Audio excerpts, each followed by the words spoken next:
मन की बात की हर बात को, हर घटना को, हर चिट्ठी को मैं याद करता हूँ तो ऐसा लगता है कि मैं जनता जनार्दन, जो मेरे लिए ईश्वर का रूप है, मैं उनका दर्शन कर रहा हूँ। साथियों, मैं आज दूरदर्शन, प्रसार भारती और ऑल इंडिया रेडियो से जुड़े सभी लोगों की भी सराहना करूंगा। उनके अथक प्रयासों से मन की बात इस महत्वपूर्ण पड़ाव तक पहुंचा है। मैं विभिन्न टीवी चैनल्स को, रीजनल टीवी चैनल्स का भी आभारी हूं, जिन्होंने लगातार इसे दिखाया है। मन की बात के द्वारा हमने जिन मुद्दों को उठाया, उन्हें लेकर कई मीडिया हाउसेज ने मुहिम भी चलाई। मैं प्रिंट मीडिया को भी धन्यवाद देता हूं कि उन्होंने इसे घर घर तक पहुंचाया। मैं उन यूट्यूबर्स को भी धन्यवाद दूंगा जिन्होंने मन की बात पर अनेक कार्यक्रम किए। इस कार्यक्रम को देश की 22 भाषाओं के साथ 12 विदेशी भाषाओं में भी सुना जा सकता है। मुझे अच्छा लगता है जब लोग ये कहते हैं कि उन्होंने मन की बात कार्यक्रम को अपनी स्थानीय भाषा में सुना। आप में से बहुत से लोगों को ये पता होगा कि मन की बात कार्यक्रम पर आधारित एक क्विज कंपटीशन भी चल रहा है, जिसमें कोई भी व्यक्ति हिस्सा ले सकता है। mygov.in पर जाकर आप इस कंपटीशन में हिस्सा ले सकते हैं और इनाम भी जीत सकते हैं। आज इस महत्वपूर्ण पड़ाव पर मैं एक बार फिर आप सबसे आशीर्वाद मांगता हूं। पवित्र मन और पूर्ण समर्पण भाव से मैं इसी तरह भारत के लोगों की महानता के गीत गाता रहूं। देश की सामूहिक शक्ति को हम सब इसी तरह सेलिब्रेट करते रहें, यही मेरी ईश्वर से प्रार्थना है, जनता जनार्दन से प्रार्थना है। मेरे प्यारे देशवासियों, पिछले कुछ सप्ताह से देश के अलग अलग हिस्सों में जबरदस्त बारिश हो रही है। बारिश का ये मौसम हमें याद दिलाता है कि जल संरक्षण कितना जरूरी है, पानी बचाना कितना जरूरी है। बारिश के दिनों में बचाया गया पानी जल संकट के महीनों में बहुत मदद करता है और यही कैच द रेन जैसे अभियानों की भावना है। मुझे खुशी है कि पानी के संरक्षण को लेकर कई लोग नई पहल कर रहे हैं। ऐसा ही एक प्रयास उत्तर प्रदेश के झांसी में देखने को मिला है।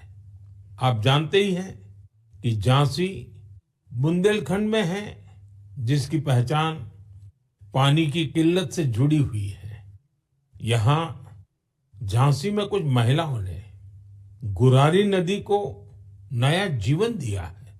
ये महिलाएं सेल्फ हेल्प ग्रुप से जुड़ी हैं और उन्होंने जल सहेली बनकर इस अभियान का नेतृत्व किया है।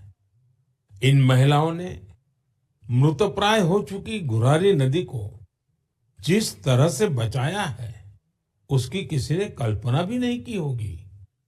इन जल सहेलियों ने बोरियों में बालू भरकर चेक डैम तैयार किया, बारिश का पानी बर्बाद होने से रोका और नदी को पानी से लबालब कर दिया। इन महिलाओं ने सैकड़ों जलाशयों के निर्माण और उनके रिवाइवल में भी बढ़ चढ़कर हाथ बटाया है। इससे इस क्षेत्र के लोगों की पानी की समस्या तो दूर हुई ही है, उनके चेहरों पर खुशियां भी लौट आई हैं। साथियों, कहीं नारी शक्ति जल शक्ति को बढ़ाती है तो कहीं जल शक्ति भी नारी शक्ति को मजबूत करती है। मुझे मध्य प्रदेश के 2 बड़े ही प्रेरणादायी प्रयासों की जानकारी मिली है। यहाँ डिंडोरी के रायपुरा गांव में एक बड़े तालाब के निर्माण से भूजल स्तर काफी बढ़ गया है। इसका फायदा इस गांव की महिलाओं को मिला। यहाँ शारदा आजीविका स्वयं सहायता समूह, इससे जुड़ी महिलाओं को मछली पालन का नया व्यवसाय भी मिल गया। इन महिलाओं ने फिश पार्लर भी शुरू किया है, जहां होने वाली मछलियों की बिक्री से उनकी आय भी बढ़ रही है। मध्य प्रदेश के छतरपुर में भी महिलाओं का प्रयास बहुत सराहनीय है। यहाँ के खौब गांव का बड़ा तालाब जब सूखने लगा तो महिलाओं ने इसे पुनर्जीवित करने का बीड़ा उठाया। हरी बगिया स्वयं सहायता समूह की इन महिलाओं ने तालाब से बड़ी मात्रा में गाद निकाली। तालाब से जो गाद निकली उसका उपयोग उन्होंने बंजर जमीन पर फूड फॉरेस्ट तैयार करने के लिए किया। इन महिलाओं की मेहनत से न सिर्फ तालाब में खूब पानी भर गया बल्कि फसलों की उपज भी काफी बढ़ी है। देश के कोने कोने में हो रहे जल संरक्षण के ऐसे प्रयास पानी के संकट से निपटने में बहुत मददगार साबित होने वाले हैं। मुझे पूरा भरोसा है कि आप भी अपने आसपास हो रहे ऐसे प्रयासों से जरूर जुड़ेंगे। मेरे प्यारे देशवासियों, उत्तराखंड के उत्तरकाशी में एक सीमावर्ती गांव है जाला। यहाँ के युवाओं ने अपने गांव को स्वच्छ रखने के लिए एक खास पहल शुरू की है। वे अपने गांव में धन्यवाद प्रकृति या कहें थैंक यू नेचर अभियान चला रहे हैं। इसके तहत गांव में रोजाना 2 घंटे सफाई की जाती है। गांव की गलियों में बिखरे हुए कूड़े को समेटकर उसे गांव के बाहर तय जगह पर डाला जाता है। इससे जाला गांव भी स्वच्छ हो रहा है और लोग जागरूक भी हो रहे हैं। आप सोचिए, अगर ऐसे ही हर गांव, हर गली, हर मोहल्ला अपने यहाँ ऐसा ही थैंक यू अभियान शुरू कर दें तो कितना बड़ा परिवर्तन आ सकता है। साथियों, स्वच्छता को लेकर पुडुचेरी के समुद्र तट पर भी जबरदस्त मुहिम चलाई जा रही है। यहाँ रम्या जी नाम की महिला माहे म्युनिसिपैलिटी और इसके आसपास के क्षेत्र के युवाओं की एक टीम का नेतृत्व कर रही है। इस टीम के लोग अपने प्रयासों से माहे एरिया और खासकर वहां के बीचेस को पूरी तरह साफ सुथरा बना रहे हैं। साथियों, मैंने यहाँ सिर्फ 2 प्रयासों की चर्चा की है, लेकिन हम आसपास देखें तो पाएंगे कि देश के हर किस हिस्से में स्वच्छता को लेकर कोई न कोई अनोखा प्रयास जरूर चल रहा है। कुछ ही दिन बाद आने वाले 2 अक्टूबर को स्वच्छ भारत मिशन के 10 साल पूरे हो रहे हैं। ये अवसर उन लोगों के अभिनंदन का है जिन्होंने इसे भारतीय इतिहास का इतना बड़ा जन आंदोलन बना दिया।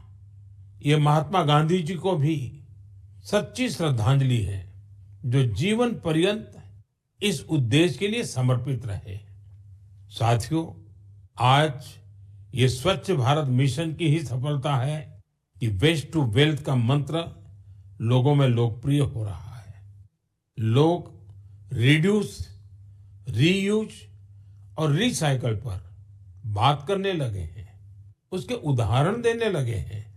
अब जैसे मुझे केरला में कोझिकोड में एक शानदार प्रयास के बारे में पता चला। यहाँ 74 ईयर के सुब्रमण्यम जी 23,000 से अधिक कुर्सियों की मरम्मत करके उन्हें दोबारा काम लायक बना चुके हैं। लोग तो उन्हें रिड्यूस, रीयूज और रिसाइकल यानी RRR चैंपियन भी कहते हैं। उनके इन अनूठे प्रयासों को कोझिकोड सिविल स्टेशन, PWD और LIC के दफ्तरों में देखा जा सकता है।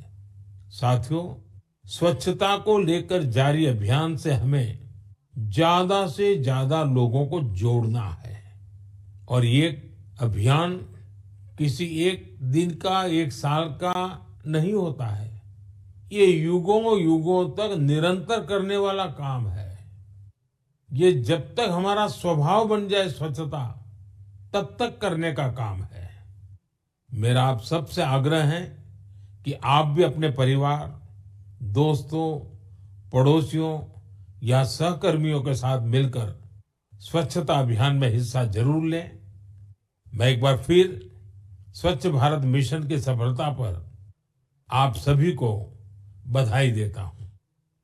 मेरे प्यारे देशवासियों, हम सभी को अपनी विरासत पर बहुत गर्व है और मैं तो हमेशा कहता हूं, विकास भी विरासत भी।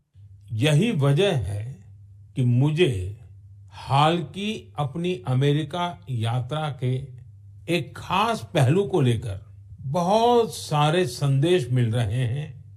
एक बार फिर हमारी प्राचीन कलाकृतियों की वापसी को लेकर बहुत चर्चा हो रही है।